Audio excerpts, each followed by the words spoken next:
Hi friends, ఎలా ఉన్నారు? అందరూ బాగున్నారా? నేనైతే చాలా బాగున్నాను. మీరు ఎలా ఉన్నారండి? నాకు కామెంట్స్లో చెప్పండి. ఈరోజు మన వీడియో వచ్చేసి నా డైలీ రొటీన్ బ్లాగ్ని అయితే షేర్ చేయబోతున్నాను. నా బ్లాగ్స్ కనుక మీకు నచ్చినట్లయితే లైక్ చేయండి, షేర్ చేయండి, సబ్స్క్రైబ్ చేయండి, పక్కనే ఉన్న బెల్ ఐకాన్ని క్లిక్ చేయడం మాత్రం మర్చిపోకండి. మీరు లైక్ చేయడం వల్ల ఈ వీడియో ఎంతమందికి చేస్తుంది ఫ్రెండ్స్, ప్లీజ్ లైక్ చేయండి.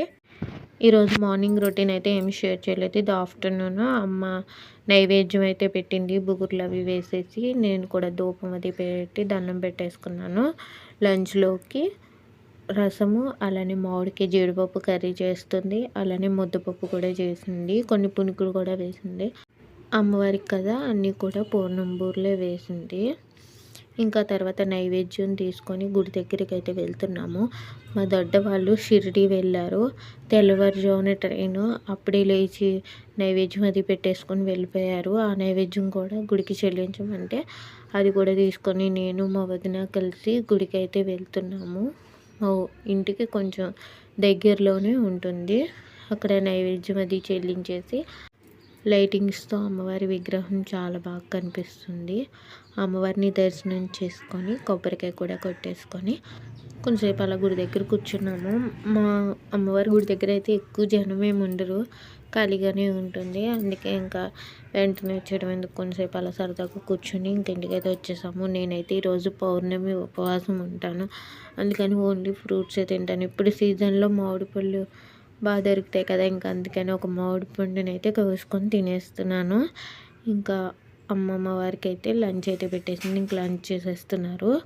అమ్మవారికి చీర పెడదామని మొక్కున్నాము, మార్నింగ్ వెళ్ళినప్పుడు మర్చిపోయాము. అందుకని చెప్పి ఇప్పుడు మా వారు నేను కలిసి ఇప్పుడు వెళ్ళి పళ్ళు అలానే చీర జాకెట్ అది అమ్మవారికి పెట్టేసి వచ్చేసాము. నైట్ టిఫిన్లోకి అమ్మ బొబ్బరి గారెలు అయితే వేస్తుంది.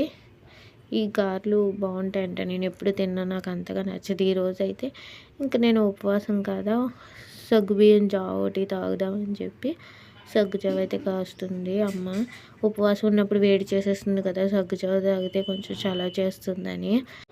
వస్తేముత్తిది ఏకాదశి రోజు కళ్యాణం జరిగింది, ఈరోజు పుష్పోత్సవము. అమ్మ నేను గుడికి అయితే వచ్చాము, పూజ జరుగుతుంది, అందరూ చాలా జనం అయితే ఉన్నారు. అక్కడ కళ్యాణం చేసుకున్న వాళ్ళు ఇసునగర్ర అలానే డబ్బా మామిడి పళ్ళు అవి ఇస్తున్నారు. అందరికీ ఒక్కొక్కరికి పంచి పెడుతున్నారు. పూజ అయిపోయిన తర్వాత దేవుళ్ళని లోపల పెట్టేసిన తర్వాత భక్తులందరినీ కూడా దర్శనం చేసుకోమన్నారు. జనం ఎక్కువగా ఉన్నప్పుడు ఒకరి ముందు ఒకరు వెళ్ళిపోవాలని ఇంకా తోచేసుకుంటున్నారు. మేము ఇంకా కొంచెంసేపు అంటే ఖాళీ అవుతుందని అలా సైడ్కి నుంచొని ఆ తర్వాత వెళ్ళి ఇంకా దర్శనం అయితే చేసుకున్న తర్వాత బయట ప్రసాదం అది పెడుతున్నారు, బయట ప్రసాదం తీసుకొని ఇంక ఇంటికైతే వచ్చేసాము. Thank you for watching.